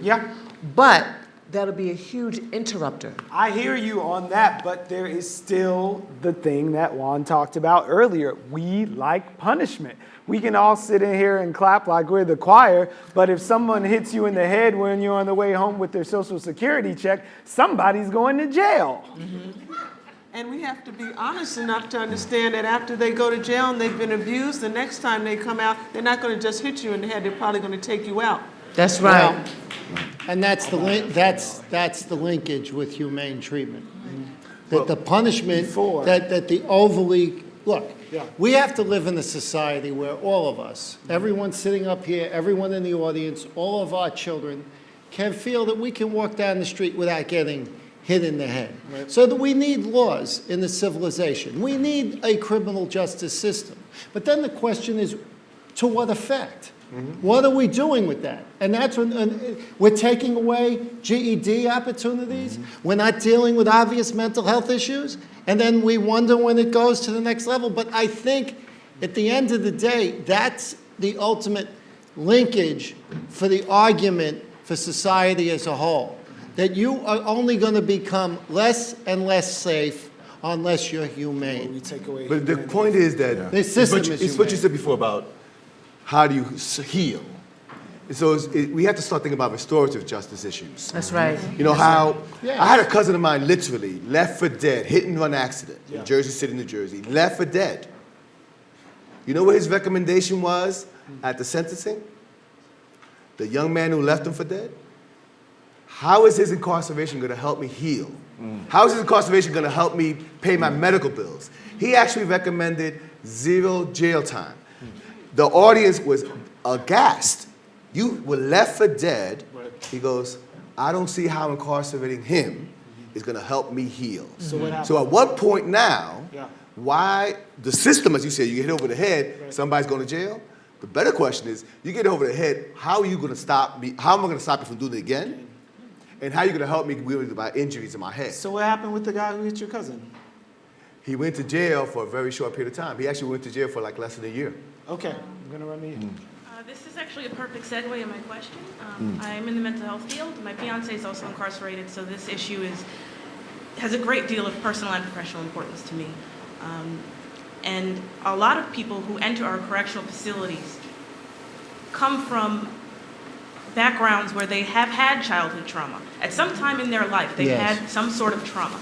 So we're taking traumatized people, putting them into these institutions, traumatizing them some more, and then putting them back into society. What do we expect them to do? And I want to know, when are we going to move towards restorative justice? If punishment was working, if punishment was the solution, our crime rate would be negligible. Like, we're great at punishment, but it's not solving anything. So why are we continually doing the same thing over and over again? The definition of insanity is doing the same thing over and over again and expecting different results. So when Juan, are we getting restorative justice? You were the first person to talk about restorative justice. Underline what restorative justice is before we go down the road. It's effectively trying to recognize that harms exist in many communities and that harms can be dealt with in a different way than just locking somebody up, assuming that the period of incarceration is supposed to somehow cure the problem. It actually says, I want to see you help me restore my health and my ability to regain my livelihood. What are you going to do for me now in that context, as opposed to the solution is simply incarceration?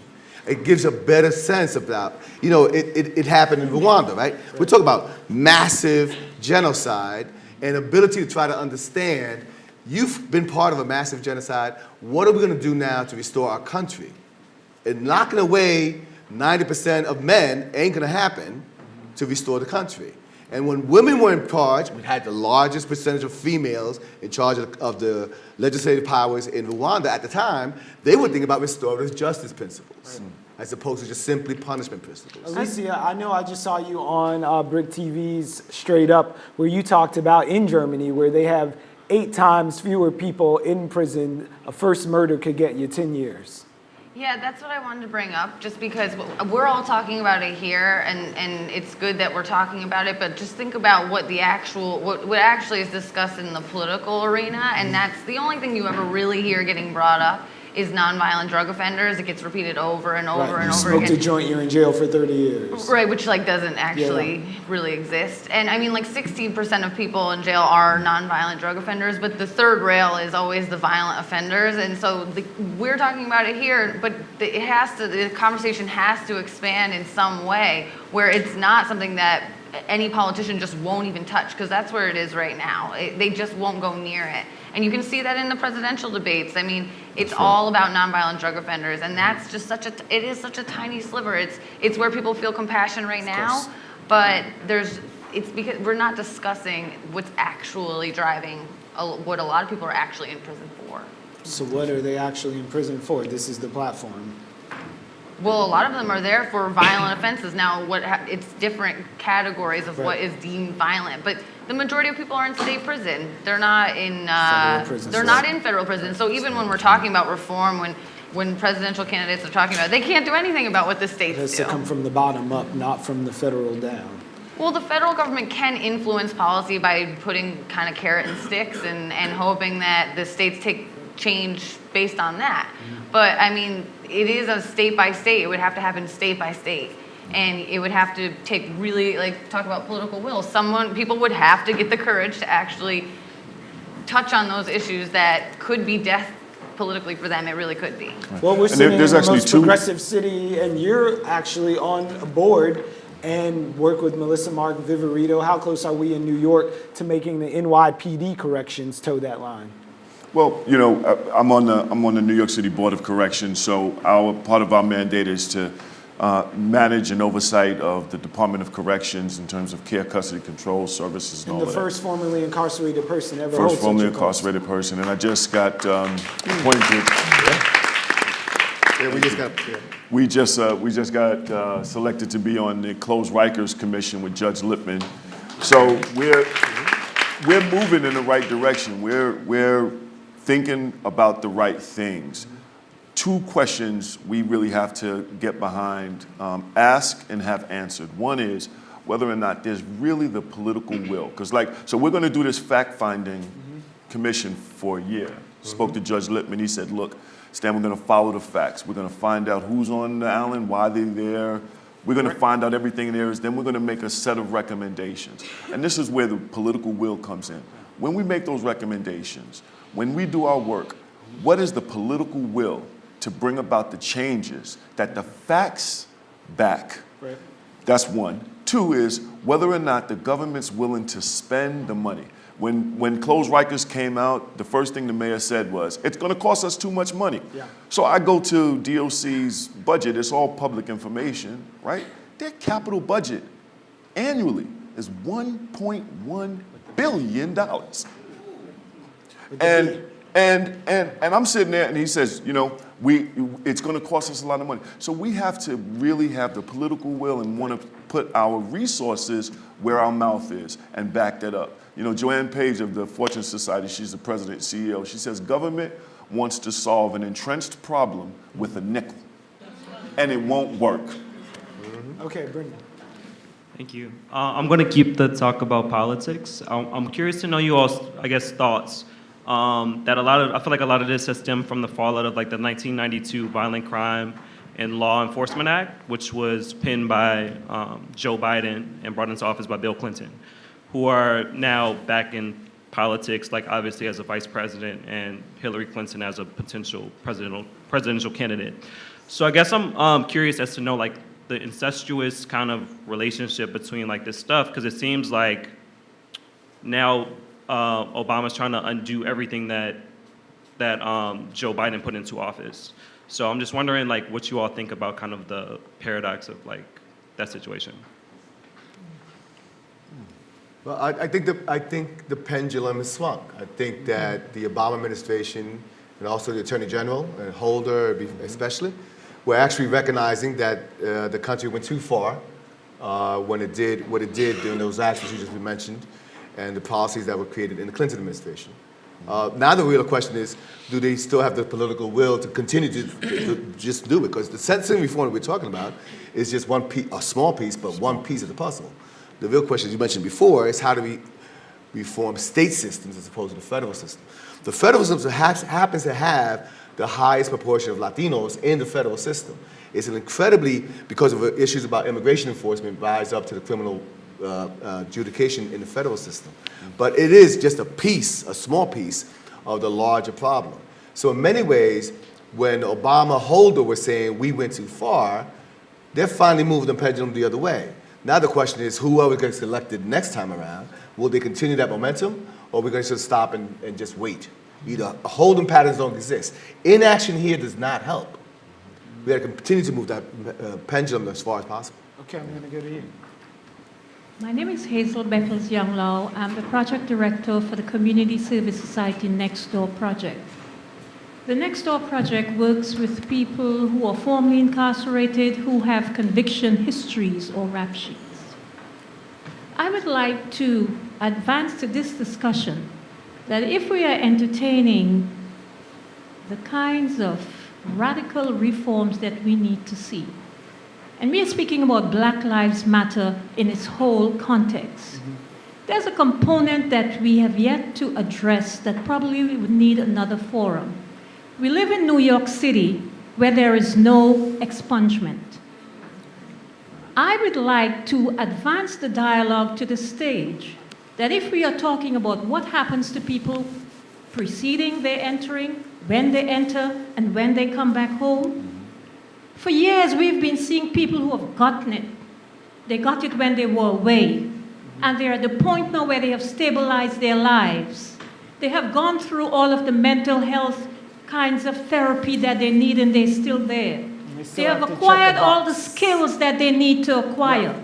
They're all eager-eyed and ready to go on with their lives and to bring that much needed resource back to their community.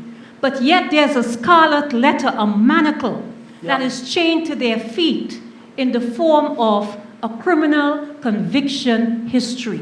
Okay, I so think I'm we gonna need stop to you there. I'm advance. sorry, we've only got 3 more minutes to get to some more questions, but we have the legislation to unblock the box here in New York City. Should we be going further at the municipal and the state level to get rid of that stigma? Definitely. How so? What's the we should be expunging records. Expunging records. That's right, and not just for youthful crimes and juvenile crimes. That's right. Across the board. How long? The day you leave, period? What do you think for the expunging? They already have a process, right, for getting certificates of relief from disability or certificate of good conduct, where there's a time period by which you have to not be involved with criminal justice and you comply. We can use those same parameters to say that when you apply for your certificate of good conduct or your certificate of relief from disability, that you can get your record cleaned as well. I mean, it's there.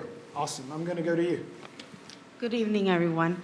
I just had a question on how you felt about innocent people that are being incarcerated.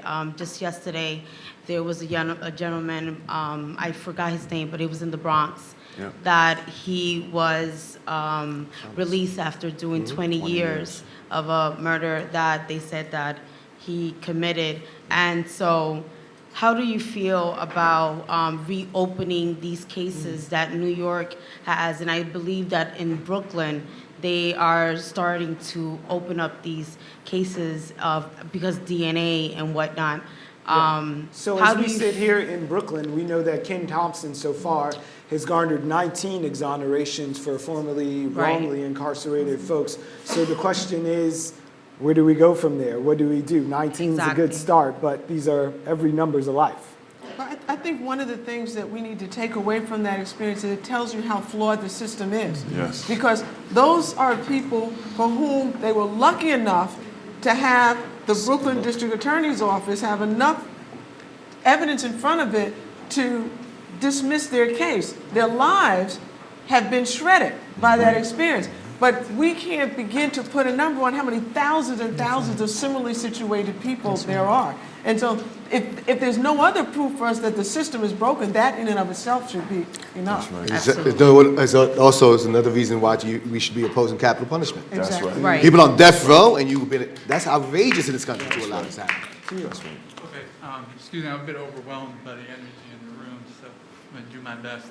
I want to touch on a system that we didn't mention in the conversation. One that I think is central and core to this issue is our religious systems, our organized religious systems, and to use a different word than humanity, because humanity is at the core, but then to take it to divinity.